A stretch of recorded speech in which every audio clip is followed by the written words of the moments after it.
I really like this turmeric latte that my mom got me. Usually just add oat milk. It's delicious.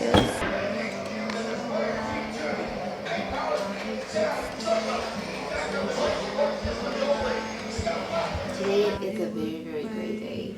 It is raining, I think, fully, which is okay because today we're not going out a lot, except that it's my sister's birthday. She turned 22, and I'm gonna show you a picture.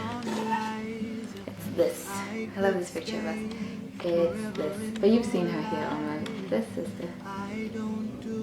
My second youngest sister. This morning we woke up at 6 o'clock and we all went to her room and I played Taylor Swift's 22 and we had 2 candles that she could blow out.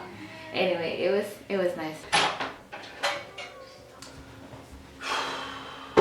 We're gonna have a little guest. You still have your headache? Weird. Baby, are you sweaty? Yeah.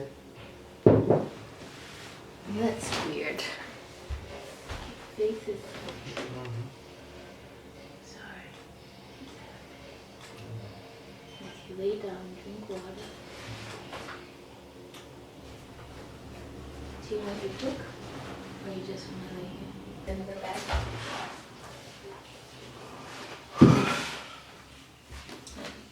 Thank you. Okay, I'm gonna finish my video, okay?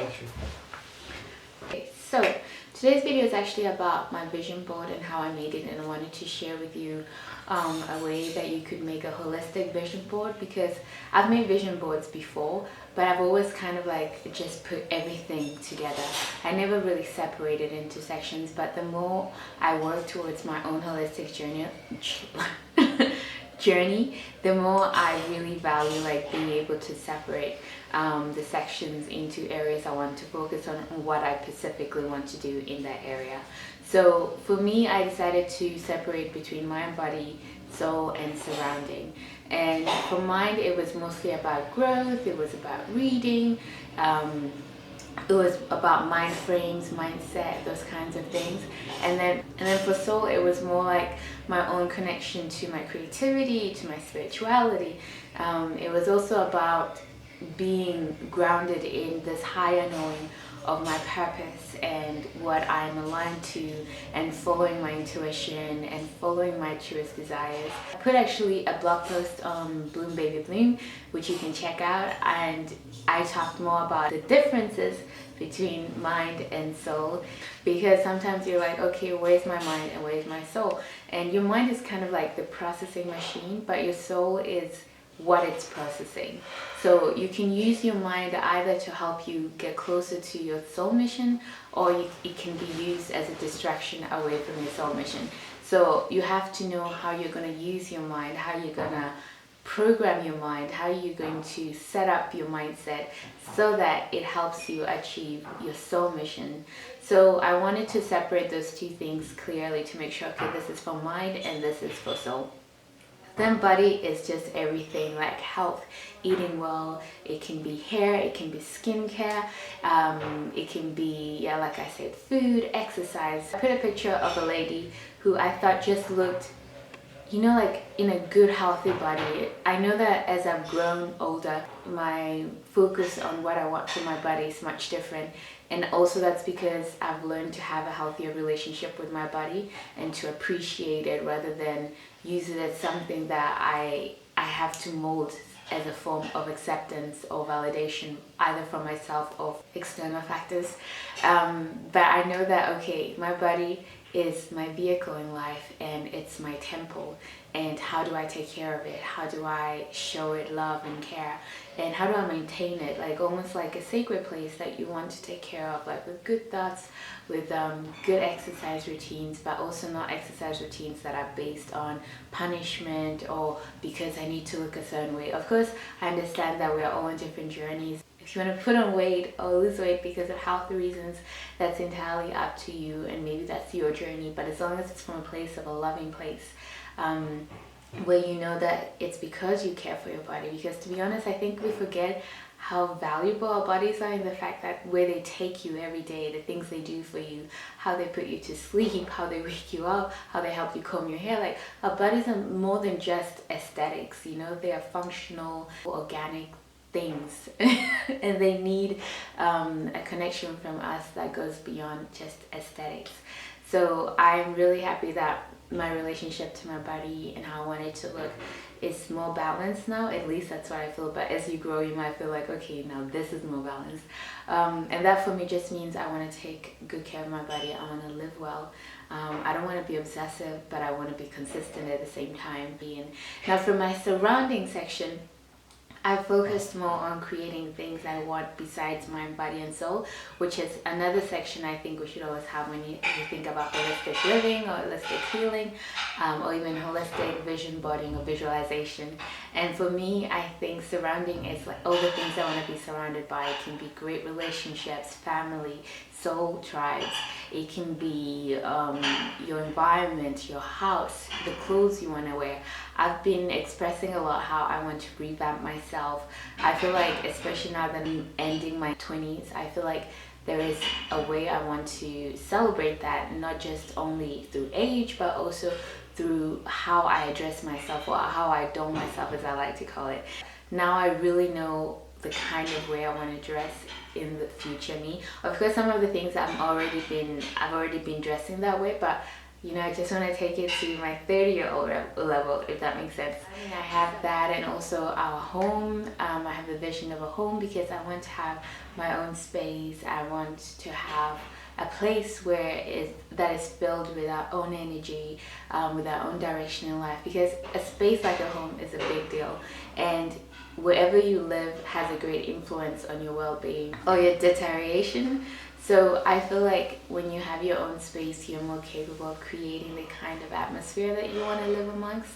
And I'm really excited about that. I think for the last part of my 20s, I've been very nomadic, in the sense that I haven't had that feeling of, okay, I'm just going to settle here and have a home here. So I feel like going into my new chapter of life, this is something I'm very ready for. I like to create a home. So that's also part of the vision board, and beyond that, there's also financial visions and what I want to aim to create. I wrote a post about money shame and also truth telling around that and how we can process it. It's a private post, but if you request, you can request either on the website or on my Instagram, and I give you the code and you can read the blog post there as well. But it's just on a series of things I want to do this month, of telling really honest truths about things and what I really want out of them, and not being ashamed to say what you desire, and also to address why you feel that shame. Where is that shame coming from, and how can you release it and let it free you in the process, because it's not serving you in any form and way. So because I'm on this path where I know where I want to be in a few years, I know that I need to do a lot of work of closing old chapters in order to open new chapters. And that is not just, of course, socially or physically, but also emotionally and mentally and spiritually. So I'm trying to work on that in the process as well. Otherwise, I think that's it with my vision board. I really like this guy that was talking about how you should set directions and not goals, because when you set goals, you have a higher chance of being disappointed.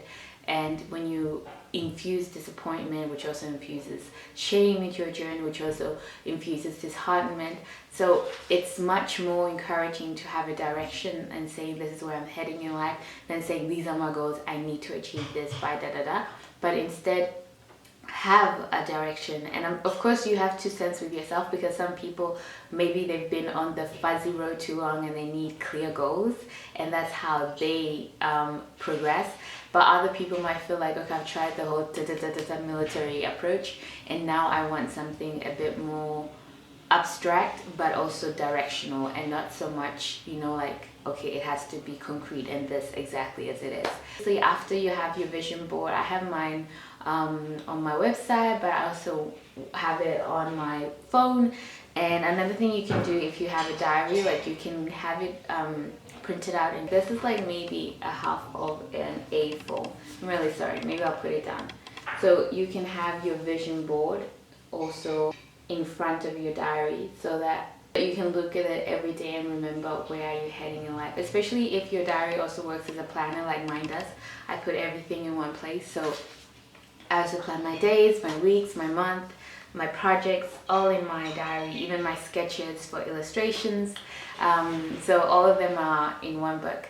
But you can also put it in the front of your door, like on your way out, so that every time you leave your room or your house, you see it and you remember, this is where I'm heading in life. This is what I need to remember in life. Our minds are very powerful in that sense that they do pick up on visual cues.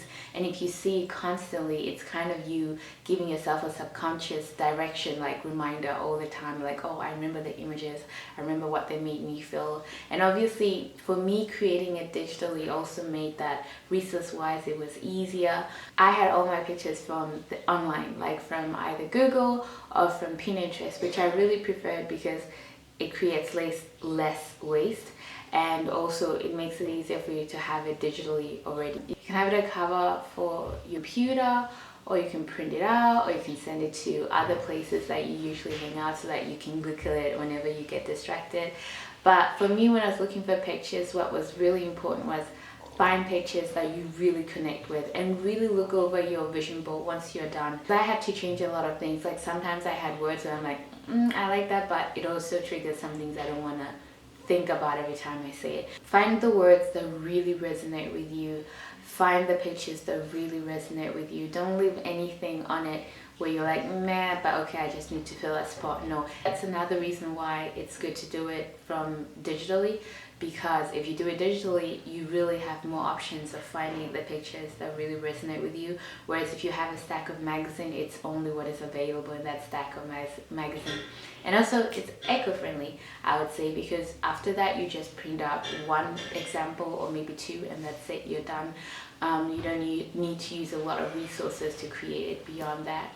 But I also did another thing that I think is even more fun that you can do, especially if you don't just learn things visually, but you also want to listen to them. Like I like to listen to videos, audios, or just affirmations. So I wrote down my own affirmations and I recorded them, and now I can listen to my own affirmations with my own voice, my own humor, and my own perspective, which is pretty cool, because usually you are listening to yourself anywhere, and of course you can listen to other people's voices and they can help implant new ways of seeing yourself, but it's even more powerful, I believe, when it's your own voice.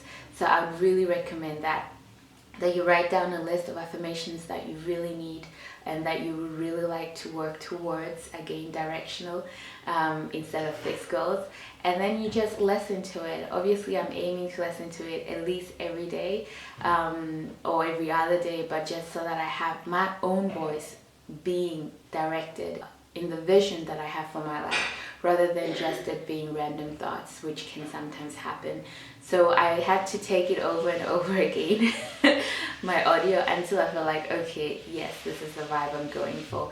And just add, like, don't just say, if for you don't want to just hear, you are wonderful, you are peaceful, you are beautiful. If you want to hear with a bit more, you got swag, babe, you got a great booty, you got great friends, you got a great family. Like, if that's the energy you want in your affirmations, make them according to how you want to receive them and what makes you feel, good about life. You don't have to be like, okay, that's how affirmation sounds, that's how I'm gonna do it. No, do it in a way that fits you and what you naturally respond to in your own context in life. Others, guys, don't even think about that. Oh my goodness, we're already in the second week of January. Is it too late? It's never too late to have a vision for your life. And don't be so stuck on the idea of, okay, from January 1st to the end. No, those are just times. Of course, it's good with the energetic, the collective energetic that's going around. People are excited about things. But never ever feel like that's when you need to start stuff. And if you didn't start, then it's too late. Most of the things I've started randomly around the year, the things I've really stuck. So even if you're just watching this, if you start this month or if you watched it further in in the year, Don't think like, okay, I'm gonna wait. Like, no, don't wait. If you have a feeling like I need to create a vision for my life and where I want it to head, just create it. Like, follow that intuition, and it's more than enough. But take care. I hope you are enjoying your new year so far. I hope you're excited about the things that are beginning all over again. And I look forward to seeing you in my next video. Bye.